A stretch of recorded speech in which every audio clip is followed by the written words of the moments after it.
vàថ្ងៃនេះដែរនំមេស្រីមកទិញស្វាយពូនៅខេត្តនៅខាងកំពង់ស្ពឺនេះដើមស្វាយគាត់តូចទៀតតែផ្លែអស់តោះហើយស្វាយគាត់តែផ្លែដូចជា2ឆ្នាំទេតាំងឆ្នាំហ្នឹងមើលទៅបងប្អូនស្វាយនេះសឹងថាមិនបាច់មានកត្រងបេះក៏បានដែរវាទៀបនេះមេស្រីគេអៀនគេ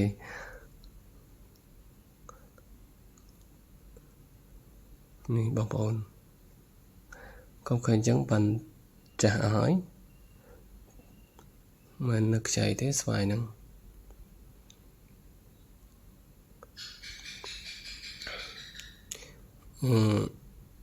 តែពេលដែលយើងបេះយកទៅយើងត្រូវតែបន្ទុំថ្មស្អុយនេះមេខ្ញុំគាត់បេះណែបងប្អូនឃើញទេបាច់ទៅប្រើកត្រងអីបើស្វាយនៅគៀកដៃគេបេះបាន2គេមកអួតតំណងបងប្អូនអើយស្វាយកៅចិនមិនមែនស្វាយនេះទេគឺជាប្រភេទស្វាយកៅចិន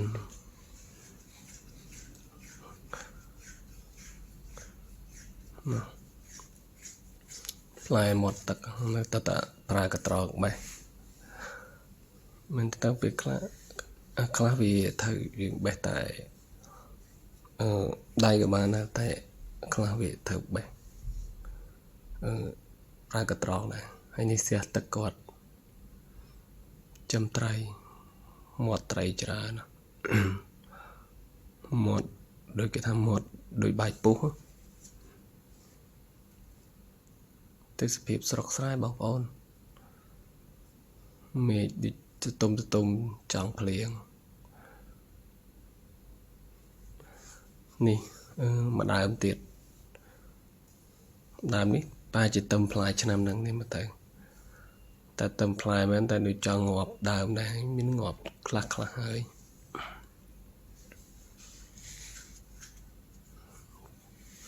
តាមទៀបតូចតែផ្លែក៏មើលមានទុំដើមបងប្អូនមានតាំងទុំដើមទៀតតែផ្លែវាដែលសារដើមវាតូចតែចឹងផ្លែក៏វាមិនសូវជាធំអីណាដែរតែក៏មានធំមានអីខ្លះតែធំភាគតិចជាងតូច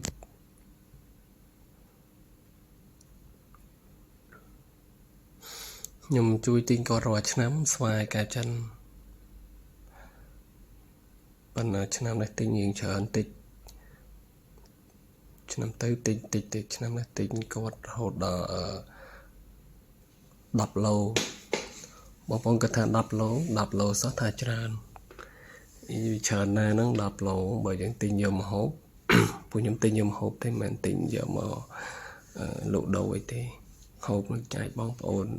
ឪពុកម្ដាយអញ្ចឹងទៅអញ្ចឹងបើ10 ឡូវាច្រើនដែរតាំងគាត់ថែម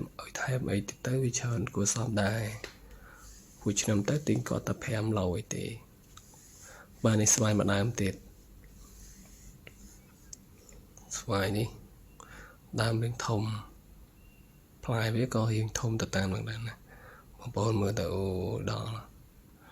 គាត់ឃើញក៏ចង់បេះដែរដូចថាវាទៀបហើយថាអស់ទៅហើយផ្លែដល់ដីមកណាបងប្អូនរៀងព្រិលតិចទេ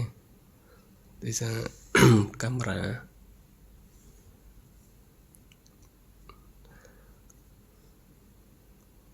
មើលផ្លែឡើងសឹងដល់ដីអានេះមួយដើមទៀតមួយដើមនេះ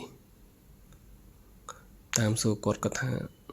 យូរហើយបើកាត់ជាអាយុវាសឹងប្រហែលខ្ញុំតែឆ្ងល់ថាដើមវាមិនសូវធំ តែសាមសួរគាត់គាត់ថាដើមស្វាយមួយហ្នឹងតាំងពីគាត់មកនៅដីនឹងដបងបាទនេះគាត់បេះបានខ្លះយកមកទុកសិតល្អសគាទុំនេះមេខ្ញុំពងចាត់ស្វាយហូបនេះភ្លក់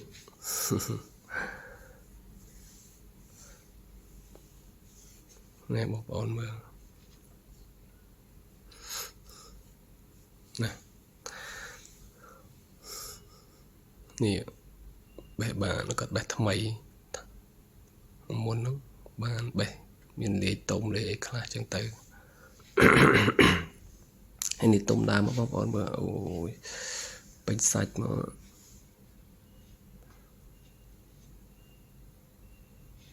ពេញសាច់បានថាវាឆ្ងាញ់មកទុំដើមនេះបាន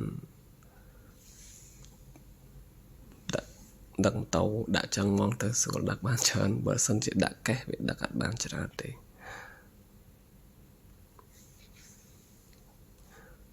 ចឹងហៀបចឹងតាអូនេះមកដល់ផ្ទះហើយដល់ផ្ទះអំពេញវិញហើយភ្នំពេញឬក៏អំពេញខ្ញុំរៀបដាក់ចូលកេះហើយហើយឆោនេះវាស្ទើរវាបានពេញកេះអញ្ចឹងបាន3កេះនេះបងប្អូនបន្ទាប់ពីបន្ទុំបាន2យប់គឺឃើញថាទុំហើយបងប្អូនមិនដែរតំណងទេមើល2យប់បន្ទុំតែ2យប់តែប៉ុនជាងដាក់ថ្មស្អុយអរគុណជម្រាបលាបងប្អូនដែលបានទស្សនាបាយ